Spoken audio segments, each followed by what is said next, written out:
श्री शिव पुराण रुद्र संहिता तृतीय खंड 40वां अध्याय। भगवान शिव की बारात का हिमालयपुरी की ओर प्रस्थान।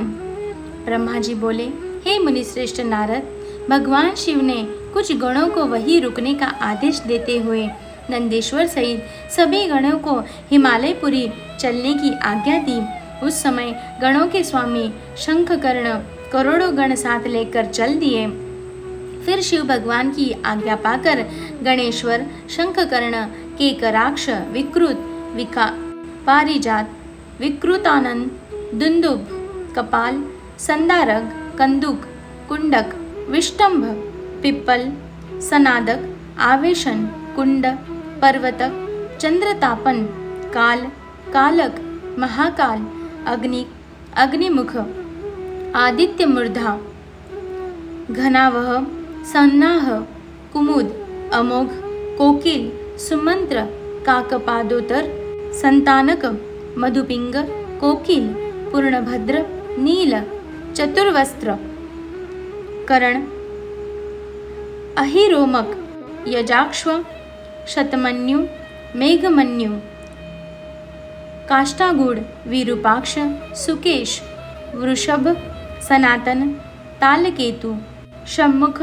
चैत्र, स्वयं प्रभु, लकुलीश, लोकांतक, दीप्तात्मा, दैत्यानक, भृंगेरिटी, देवदेव प्रिय, अनशनी, भानुक, प्रमथ तथा वीरभद्र अपने असंख्य गणों को साथ लेकर चले पड़े। नंदीश्वर एवं गणराज भी अपने अपने गणों को ले क्षेत्रपाल और भैरव के साथ उत्साह पूर्वक चल दिए। उन सभी गणों के सिर पर जटा, मस्तक पर चंद्रमा और गले में नीला चिन्ह था। शिव जी ने रुद्राक्ष के आभूषण धारण किए हुए थे। शरीर पर भस्म शोभायमान थी।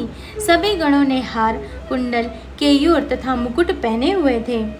इस प्रकार त्रिलोकीनाथ महादेव अपने लाखों करोड़ों शिवगणों तथा मुझे, श्रीहरि और अन्य सभी देवताओं को साथ लेकर धूमधाम से हिमालय नगरी की ओर चल दिए। शिव जी के आभूषणों के रूप में अनेक सर्प उनकी शोभा बढ़ा रहे थे और वे अपनी नंदी बैल पर सवार होकर पार्वती जी को ब्याहने के लिए चल दिए। इस समय चंडी देवी महादेव जी की बहन बनकर खूब नृत्य करती हुई उस बारात के साथ हो चली। चंडी देवी ने सांपों को आभूषणों की तरह पहना हुआ था और वे प्रेत पर बैठी हुई थी तथा उनके मस्तक पर सोने से भरा कलश था जो कि दिव्य प्रभापुंज सा प्रकाशित हो रहा था। उनकी यह मुद्रा देखकर शत्रु डर के मारे कांप रहे थे। करोड़ों भूत प्रेत उस बारात की शोभा बढ़ा रहे थे। चारों दिशाओं में डमरुओं, भेरियों और शंखों के स्वर गूंज रहे थे। उनकी ध्वनि मंगलकारी थी जो विघ्नों को दूर करने वाली थी। श्री हरि विष्णु सभी देवताओं और शिवगणों के बीच में अपने वाहन गरुड़ पर बैठकर चल रहे थे। उनके सिर के ऊपर सोने का छत्र था। चमर ढुलाया जा रहे थे। मैं भी वेदों, शास्त्रों, पुराणों, आगमों, सनकादि महासिद्धों, प्रजापतियों, पुत्रों तथा अन्यान्य परिजनों के साथ शोभायमान होकर चल रहा था। स्वर्ग के राजा इंद्र भी ऐरावत हाथी पर आभूषणों से सज धज कर बारात की शोभा में चार चांद लगा रहे थे। भक्त वत्सल भगवान शिव की बारात में अनेक ऋषि मुनि और साधु संत भी अपने दिव्य तेज से प्रकाशित होकर चल रहे थे।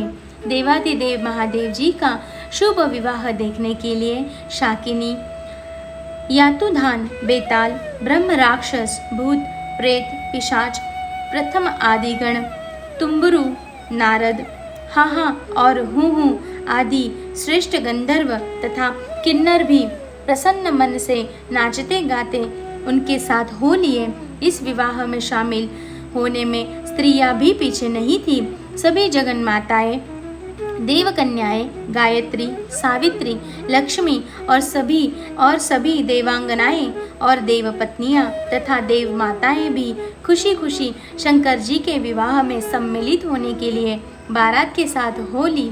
वेद, शास्त्र, सिद्ध और महर्षि जिसे धर्म का स्वरूप मानते हैं, जो स्फटिक के समान श्वेत और उज्जवल है, वह सुंदर बैल नंदी भगवान शिव का वाहन है।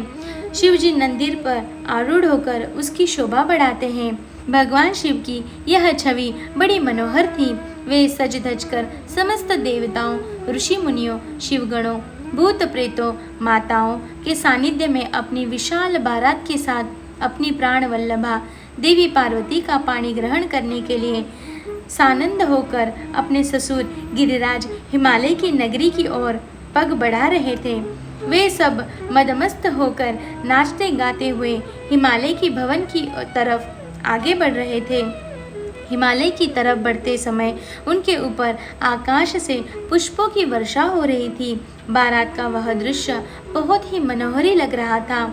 चारों दिशाओं में शहनाइयाँ बज रही थी और मंगल गान गूंज रहे थे। उस बारात का अनुपम दृश्य सभी पापों का नाश करने वाला तथा सच्ची आत्मिक शांति प्रदान करने वाला था। अब आगे देखते हैं बारात कब हिमालय के यहाँ पहुँची।